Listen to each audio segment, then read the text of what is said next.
पुढच्या बातमीकडे वळूयात। भाजप नेते रावसाहेब दानवेंनी कार्यकर्त्याला लाथ मारलेली आहे। अर्जुन खोतकरांसोबत फोटो काढताना दानवेंनी कार्यकर्त्याला लाथ मारली आहे। कार्यकर्त्याला लाथ मारताना दानवेंचा व्हिडिओ हा व्हायरल झालाय। तर भाजपमध्ये कार्यकर्त्याला कसं वागवलं जातं त्याचं हे लक्षण असल्याची टीका शरद पवार यांनी केली आहे। निवडणूक प्रमुख जे आहेत रावसाहेब दानवेंनी एका कार्यकर्त्याला लाथ मारल्याचा व्हिडिओ व्हायरल झालेला आहे।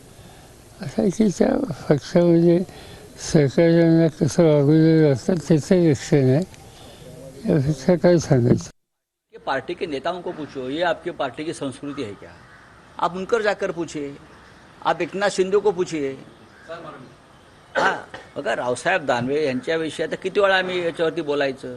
तुम्ही त्यांच्या पक्षाचे जे नेते आहेत देवेंद्र फडणवीस त्यांना विचारा, कार्यकर्त्यांना अशा प्रकारे लाता घालताना तुम्हाला कसं वाटतंय? गारगार वाटतंय का?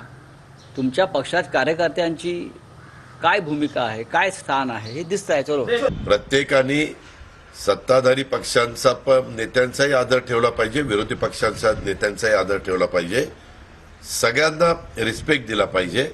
असं काही कुणाला जे समाज मान्य करत नाही, जे सुसंस्कृतपणात बसत नाही, अशा प्रकारचं वागणं प्रत्येकाचं असावं। वाचाळवीरांनी वाचाळपणा बंद